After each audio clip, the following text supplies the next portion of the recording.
think pretty evident to everyone who watched the game. First of all, special teams. We take tremendous pride in playing great special teams here, and gave them 21 points in teams alone. And field position, so it doesn't give you a chance right from the get-go. Then obviously them being able to run the football. Marshall being able to control the game with his legs. Even when we had individuals in position, we couldn't get him down. And he's a great player, and give him a lot of credit. But, obviously disappointed in a lot of aspects. But, this is part of the development of our football team. It's unfortunate, but we're going through it. But just got to keep working to get better and better and build it and have an off week, get ourselves ready to go, and then finish strong with 2 weeks. And I want to thank our crowd, tremendous crowd. We're going to need them in 2 weeks. But, again, special teams, unacceptable. Didn't play very well playing in space. Too many missed tackles. I thought offensively we were able to establish the run a little bit. I thought Rajon Neal, ran hard. But, again, anytime you give up 21 points and, vivid speed differential. And so I'll answer any questions you may have. Which is it more frustrating given how much time you guys put in on special teams to have some breakdowns like that over and over again? Well, obviously it's return on your investment, but regardless of that, we take great pride in playing special teams, and it's unacceptable, and a kickoff return to start the second half, and everything is about momentum and gaining that momentum. That's unacceptable. A punt return, for a touchdown, it's unacceptable. And, it's players getting off blocks and making a play in space. And, like I said, I think y'all saw the speed differential out there. And, everything we talk about is role understanding. And, every individual has a role on this football team, and some it's offense, defense, some it's special teams.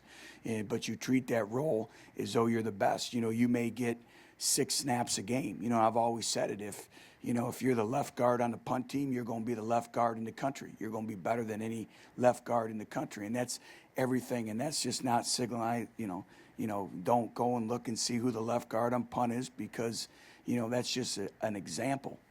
But, it talks about role understanding, and, again, it's unacceptable. Butch, as this season has unfolded, are you surprised at how deficient your team is in speed compared to the opponents week after week? Well, let me tell you this. It's been a great gauge of where we're at and where we need to go to improve and get better as a football team and a football program, And, again, 7 top 10 opponents. Another top 10 opponent.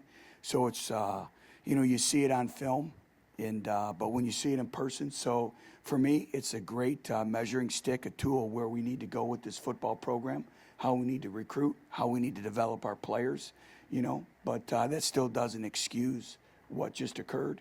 But, like I said, this senior class now, they're going to be defined in how they finish. How do you finish your careers? You got an off week to get better, and then 2 games. And, we still have a ton to play for. How do you stress that to them going down the stretch? They know. I already stressed it in there, stressed it on the sideline. They know. And I don't think we can communicate it any more to them. They understand, and it just comes down to, we have to make plays. We got to be able to make plays in space, and we played some extremely, extremely talented football teams. But I know exactly where we're at in our football program and what we need to do to move forward and get better. And I will tell you this, and you can write this, we will get it done. This place is too special. The only variable we have is time. And somebody say, why the heck are you doing that? Because I believe in it. I believe in Tennessee football. I believe in our fan base.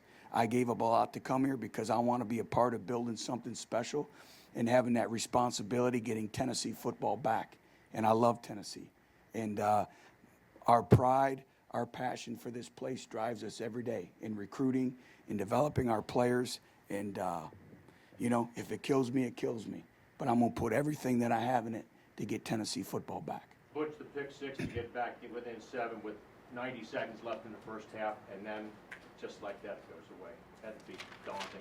Well, give them credit. Every momentum swing, we talk about we're responsible for creating our own opportunities. We create our own opportunity, and then just like that, the momentum switches again. And, Jacquez Smith made a great play. And he was dropping in coverage in a fire zone and did a great job. Again, now we have to be able to seize that momentum and capitalize. And, that was a big part of it because also it's right before halftime. Coach, you played three of the best rushing teams in the country in the last 3 games. And the numbers that they put up, are they picking on kind of the same thing, week in and week out, or is it one deficiency that you see? I think, every team has their little nuances. I think it's the ability to play in space. There's a number of times we had an individual there and we couldn't make the play, and you got to give them credit. Nick Marshall's a great player.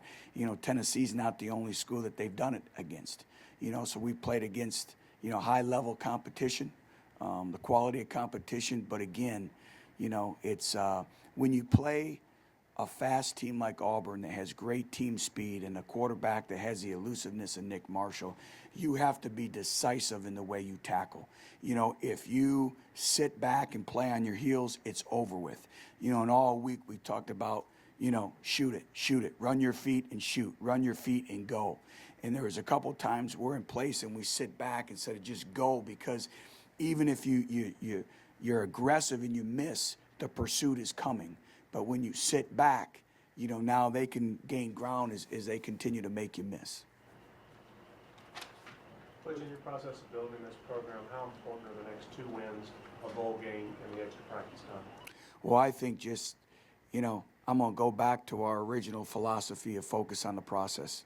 We have to focus on Sunday, and then when we win Sunday, we graduate to Monday. Then when we win Monday, we go to Tuesday. We need to go back to focusing on everyone. We talk about pride and performance a lot around here. We talk about accountability, in everything that we do, stemming with me first and foremost, to our coaches, to our players, everyone associated with our football family.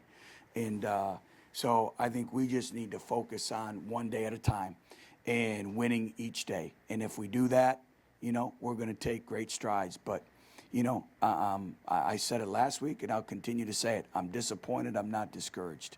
Because I do see, I try to pick out 1 or 2 or 3 positive things and build upon that and learn from our mistakes, and we did have some individuals step up and play winning football. Not many, but we did have some individuals play winning football for us today. You obviously challenged your offensive line all week. How did you feel like they responded? I know they gave you less some short yardage situations out there late. I thought they responded. Again, I thought we ran the ball effectively, but what was missing was big chunk yardage plays. When they ran the football, it was a 20-yard gain. It was a 30-yard gain at flip field position. When we ran the ball, it was 8 yards. It was 4 yards. It was more methodical. And again, it gets back the ability to make individuals miss in space. But I love those guys. I'm on them, as you all see, but because I believe in them. And I thought that they responded. I'll know more, though, when I watch the film tonight. On the kickoff and punt returns, was the placement of the kick a problem in that or not? The placement of the kick on the kickoff return, on their kickoff return, was adequate, but it wasn't very deep. So anytime, just like with our returners, we talk about stealing 5 to 10 yards right off your initial approach to catching the football. So right there with their speed, we were behind. But again, the ball spit out to the field, and it can't happen. Our kickoff coverage team is designed to not let the ball spit out to the field. And then, I thought the kick, the punt was good. It comes down to one-on-one matchups and getting off your blocks, and we weren't able to do that. And then our one shield let the ball outside on contain and not turning it back. But you guys were in their territory several times again, had to settle for some field goals. How critical is it? Critical. That, Yep. those and touchdowns. One of the things that we talk about in the plan to win is scoring touchdowns in the red zone. And, we were able to kick field goals. And again, I thought Mike Pilardi, again, we talk about consistency and performance. Again, he's been consistent each and every game. You know, we have to score touchdowns. Again, that's a big difference, and we weren't able to do that. That happened a few times last week in Missouri. Is that something you guys are doing, or something defenses are adjusting, or what's the common? I think it just comes down to execution. You know, in the red zone, your whole mindset, your whole frame of mind changes. You know, the windows shrink, so your wideouts now have to be precise. You know, they have to be perfect in terms of the depths of the routes, their technique. You know, the coverages change. All your landmarks shrink. You know, your margin of error becomes smaller and smaller the closer you get to the goal line. And it just comes down to execution. How do you think Dobbs played? You know, I'll know more when I watch the film. Again, obviously, the first thing that you think about is FPOS. First play of the series when he throws the interception, and, you know, read the body language of the defender and get the ball to your check down. But, you know, I thought, you know, he was decisive when he pulled the ball. It was great to see us making a play at quarterback in terms of pulling the ball down and creating some yardage.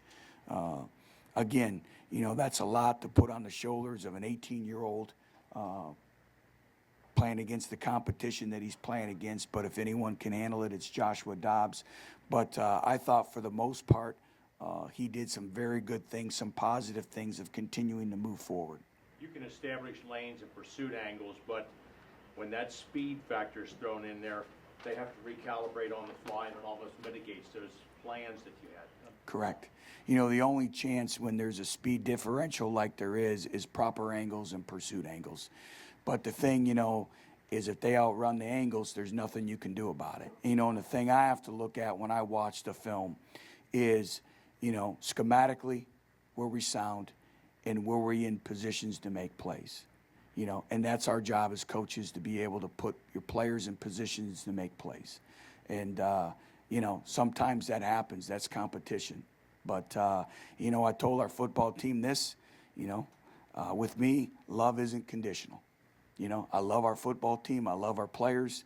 I love them the same I did in December and August and September and October, and we got 2 more games left to continue to get better. But again, we have to learn from these mistakes. And as the caretaker of Tennessee football, it kills me. It pains me, you know, to see, you know, some of the things. You know, we talk about playing winning football, and it starts with special teams. It tells you the makeup of your football team. You know, and then taking care of the football and getting off on third down and executing in the red zone. And these are things the last couple of weeks that we struggle with. But I also think, you know, when you're the leader, it doesn't matter if it's of a corporation, of people, of a football program, or of a company. You have to take the emotion out of it, and you have to evaluate everything. And it's your job to make sure that you're developing them. You're creating the mindset, a work ethic, and a mentality, and that's what I have to do, is take the emotion out of it and continue to develop this football team day in and day out.